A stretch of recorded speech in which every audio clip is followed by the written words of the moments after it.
Okay, so the Eagles just got some major injury updates ahead of their matchup with the Commanders, and they're mostly positive, as not only did Jalen Hurts seem a bit optimistic when talking about his broken finger, but the Birds also got some updates on a few other key stars, including left guard Landon Dickerson, and the news on him is pretty reassuring. Plus, Quinyon Mitchell just revealed that he's not focused on winning Rookie of the Year, but rather on a much bigger goal, while players on both sides previewed the Eagles and Commanders rematch, as it looks like this is shaping up to be a really important game. So we're going to talk about that and all the other latest Eagles news starting right now. What's going on, everybody? Welcome to the Philly Fan 21 channel. If you're new, I'm Evan and I cover all things Philadelphia Eagles, and we are just a few days away from the Birds' second matchup of the season with their division rival Washington Commanders, and just like last time, there's a lot on the line in this game, as if you'll remember back to week 11 when the Birds took on the Commanders for the first time, that game was for the lead in the division, and the Eagles' win put them firmly in control of the NFC East. And now, just 5 weeks later, the Birds will see Washington again, and this time they will have a chance to completely put it away.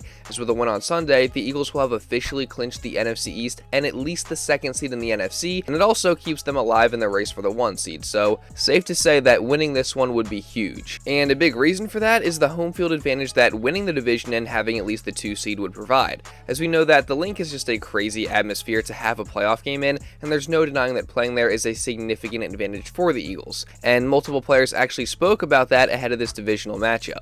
In your experience here, how much of a home field advantage would this be here? It's big. I've only been to the playoffs once, and I had to travel twice. To go to Minnesota, and it was loud and hectic there, and we had to come here, and it was loud and hectic here. So the reason why, it's not a myth about home field advantage, and it's not a myth about the energy and vibe that you have playing home.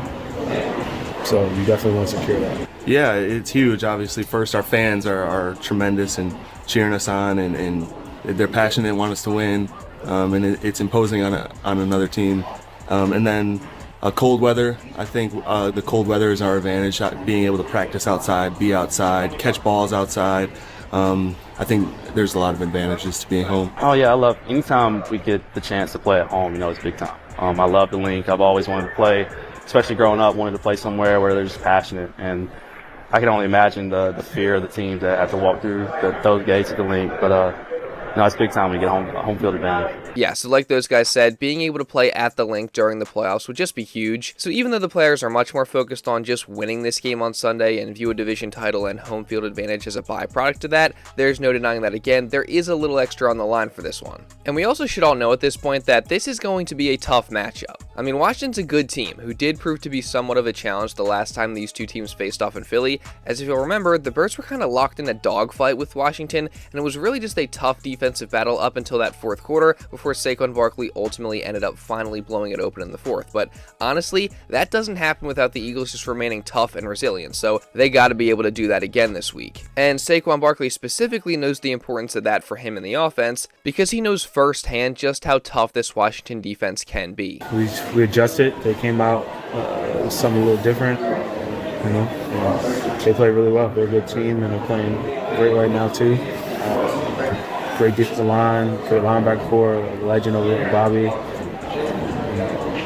We know that it's going to be a tough task, but if we continue to stick with it and continue to lean on them, hopefully the same thing happens at the end of the game. It's really interesting because if you just simply look at the box score from that game, you would think that Barkley just straight up dominated all night long, but that's really not how it went, as Washington's defense actually did what I thought was a pretty good job of containing Barkley for the first 3 quarters before Saquon just completely took it over in the fourth. So again, the Eagles just got to stay resilient and stick with it in this matchup, and hopefully if they do that, they get a similar result. But now, switching over to somebody who I can confidently say just flat out dominated the last time these two teams met, we look at the rookie corner Quinyon Mitchell, who, if you'll remember, pretty much had Terry McLaurin in prison all game long, so he's certainly going to be looking to replicate that performance again this week.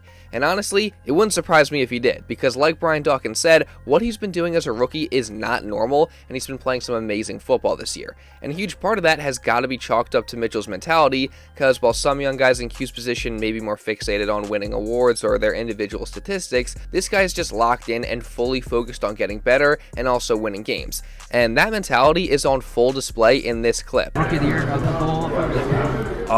No, I just won a Super Bowl. Do you think when you look at not you, but when others vote on Rookie of the Year, do you think interceptions will be held against you, or do you think it'll be the way you're playing, the way you're covering, the fact that quarterbacks aren't throwing your direction?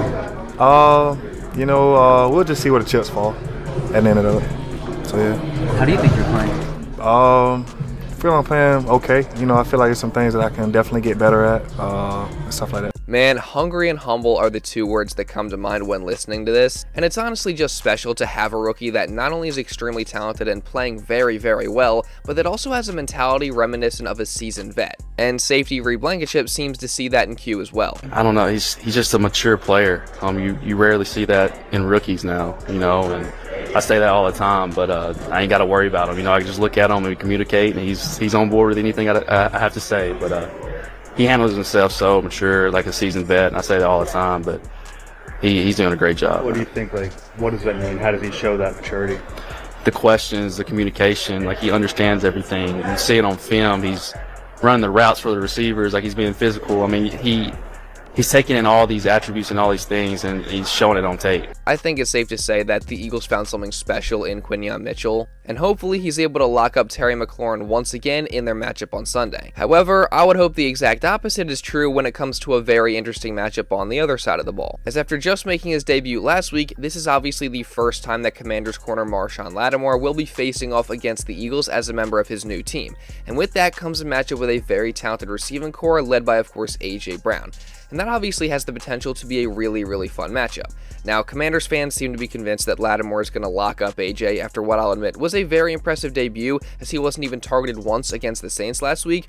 However, it's one thing to go against the team that you just spent 7 years with and are very familiar with, obviously, that also happens to have Spencer Rattler at quarterback and MVS as the top receiving threat, but it's a completely different animal to go up against Jalen Hurts and A.J. Brown, who just tore up the Steelers last week. And personally, I'm confident in AJ and the Eagles' chances of building on that performance and having success through the air against Lattimore and the Washington defense. That being said, though, there's no denying that the star corner presents some very real challenges for the Eagles' offense, and Jalen Hurts talked about some of these challenges ahead of the matchup. I just think his presence, his ability, his speed, his experience, again, someone that's played at a very high level, and then, they got a great defensive core over there, so he's just overall a great addition for him, so that's going to pose us some challenges. We know we have to be ready to compete come Sunday versus a really good defense. Again, Lattimore certainly does present a tough test for Jalen, AJ, and the Eagles' offense in this one. Now, personally, I'm confident that they can handle it, but again, we'll just have to wait and see what happens. And overall, when it comes to this matchup, like I said, we know that it's likely going to be a very tough game. Washington is a pretty good team that tends to play the Eagles well, and they also have a ton of confidence coming into this matchup, and some recent comments from Commanders running back Brian Robinson only back that up. Honestly, they know us, we know them. Just going based off first time we played, we just got to control all of the controllables on our end and play our best ball. That's literally all that matters, because based off the last game, we shot ourselves in the foot, multiple times, and we feel like we are the better team, and we just got to go play better, and when we prepare, obviously we're going to do what we do, and we're going to attack them. We're going to go right at them, and we just got to we got to execute better than they execute. So I feel like if we come out and we do that, we will get the win. Again, the Commanders certainly have a lot of confidence coming into this one, and I think this could be another very tough game, just like it was the last time, so the Eagles have to be ready for a battle. And ahead of the game, the Birds actually did just get some pretty big injury updates on several key players, including star guard Landon Dickerson and also Jalen Hurts. But real quick, before we get into that, I do want to say, if you are enjoying this video and you don't want to miss any other Eagles coverage or content just like this coming throughout the rest of the season, then make sure you subscribe, and also really, really importantly, turn on notifications so you're notified instantly when one of these videos is uploaded. Trust me, you guys are not going to want to miss any of the Eagles coverage or content I got coming on this channel. I cover the Birds pretty much daily here, so if you want to stay up to date on all the latest Eagles news, this is the spot. So again, make sure you subscribe and hit the notification bell, and also while you're at it, make sure you also drop a like to show some support, because it really does help me out a ton. Let's see if we can get to 600 likes today. And now, with all that being said, let's get back into the video. So at this point, we obviously all know that Jalen Hurts is currently dealing with a pretty substantial potential injury, as he of course has a broken finger on his left hand, and while he hasn't missed any practice time with the injury, it's clear that it has affected him a little bit, and Hurts has actually admitted this multiple times now, whether it be the way he handles the ball while running it, or the way he hands it off to Saquon Barkley at times, or some other reason. And with the playoffs right around the corner, even though Hurts can still be very successful playing through this, it's obviously not ideal to have QB1 dealing with any sort of injury that could affect the way he plays. But the good news is that Hurts actually did just give us a pretty positive update regarding his broken finger, as he said this on Wednesday. Is it feeling better this week, or is it something that probably will affect you for over? Yeah. It's on the up, up and up.